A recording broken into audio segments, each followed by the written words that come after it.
করে কথা দিতেছে আমার সাইডে যান, আমি ওই বাসায় ছেড়ে যামুগা। আমার একটু বাঁচতে দেন, আমি বলতেছি তো আমি আর এই এলাকাতে থাকবো না, আমি কাউকে কিছু বলবো না। সোহাগ, এই আনাচে কানাচে কিন্তু অনেক অকারণ ছয়, একটু চোখ কান খোলা রেখে হাঁটো। এই যে সোহাগ, ওইখানে দেখো তো ওটা কি, যাও তো চেক করো তো ওই বক্সে কি আছে। ঠিক আছে স্যার, আমি দেখতেছি। আচ্ছা, বক্সটার ভিতরে কি থাকতে পারে দেখি তো একটু। এই তো দেখতেছি চতুর্পাশ দিয়ে গামটেপ লাগানো। একটা কাজ করি, স্যারকে জানাই। স্যার, হ্যাঁ সোহাগ বলো, কোনো সমস্যা? স্যার, বক্সটা দেখি চতুর্দিক দিয়ে গামটেপ দিয়ে আটকানো। আচ্ছা তাহলে তুমি একটা কাজ করো, তুমি এই বক্সটা আমার কাছে নিয়ে আসো। ঠিক আছে স্যার, আনতেছি। ওরে বাপ রে বাপ, কি ওজন! স্যার, বক্সটা তো অনেক ওজন, আপনি একটু এদিকে আসেন। আচ্ছা ঠিক আছে, আমি আসতেছি।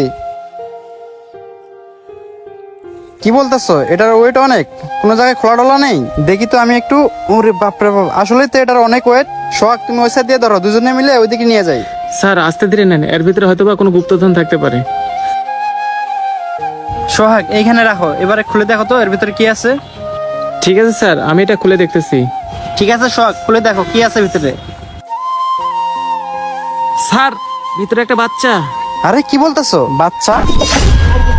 সোহাগ তুমি এই মোবাইলটা ধরো, আমি চেক করে দেখতেছি মেয়েটা জীবিত আছে না মরে গেছে। সোহাগ, মেয়েটা তো জীবিত, তুমি একটা কাজ করো, তুমি তাড়াতাড়ি করে একটা পানি বোতল নিয়ে আসো। ঠিক আছে স্যার, আমি এখনই যাচ্ছি। কি ব্যাপার, সোহাগ এখনো পানি নিয়ে আসতেছে না কেন?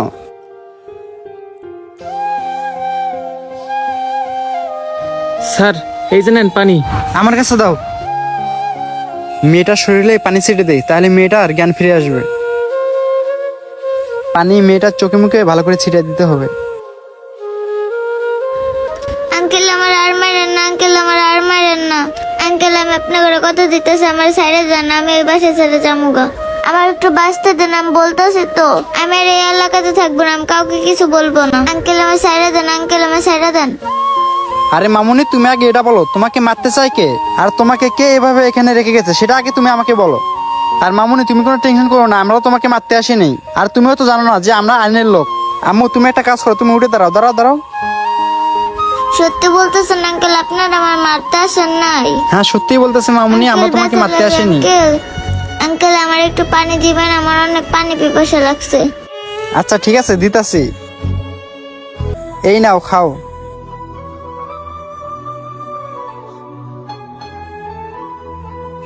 আচ্ছা আম্মু, তুমি এবার বলো তো তোমাকে কে মারার চেষ্টা করছিল?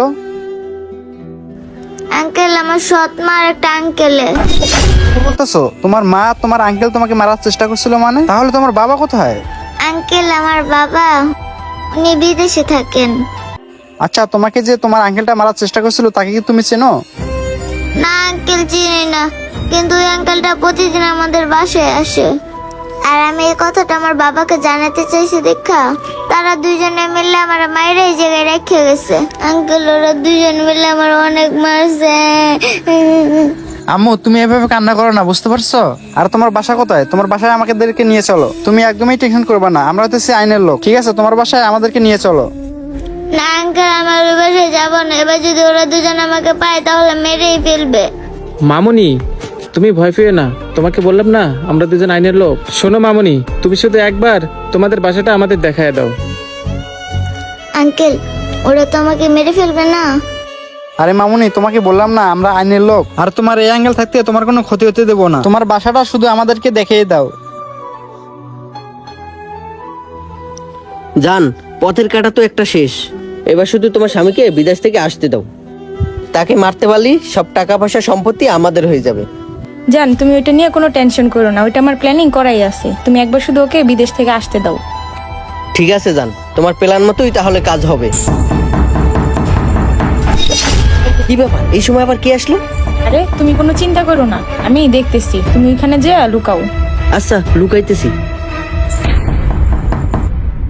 বুঝলাম না, এই সময় আবার কে আসলো, দেখি তো। আরে তুই, তোকে না ফেলে দিছিলাম, তুই আবার কোথা থেকে আসলি? আয় আয়, ভিতরে আয়, ভিতরে আয়, তোকে আমরা আজকেই শেষ করব। এই মুক্তার, বাইরে আসো। কিরে তুই, তোকে না মেরে ফেলে দিয়ে আসছি, কিন্তু আমি কিছুতেই বুঝতে পারতেছি না তুই এখানে কিভাবে আসলি। আরে জান, এসব কথা বাদ দাও, ওকে ধরো, ওকে ধইরা বালিশ চাপা দিয়ে মেরে ফেলি। হ্যাঁ তুমি ঠিকই বলছো। আঙ্কেল আমার সাইডে দেন, আঙ্কেল আমার তুই আয়, মায়ের তোকে আজকে আফসানা বালিশটা নাও, বালিশটা নিয়ে ওর মুখে দিয়ে ধরো। এই দাঁড়াও। এই সোহাগ, তুই এটারে ধর আগে। আজকে পরকীয়ার সাথ তোমাদের দুজনকেই মিটিয়ে দেবো। আরে আপনারা কারা? আঙ্কেল আমার বাঁচান, আঙ্কেল আমার বাঁচান। আঙ্কেল এনারা আমার মারতে চাইছিল, আঙ্কেল আমার বাঁচান। আরে আম্মু, তুমি কোনো টেনশন করো না, তুমি এখানে দাঁড়াও। এই তুই জানতে চাইছিলি না যে আমরা কে? তাহলে দেখ আমরা কে। আমি হতেছি এসআই জীবন। তোদের এই অপকর্মের কথা এই মেয়েটার কাছ থেকে আমরা অনেক আগেই জেনে গেছি। আর সোহাগ, ওদের সাথে তো কথা বলে লাভ নেই, চলো ওদেরকে এখনই থানায় নিয়ে যাই। থানায় গিয়ে একটু আদর দিলে তাহলে সব সত্যি ঘটনা বের হয়ে আসবে।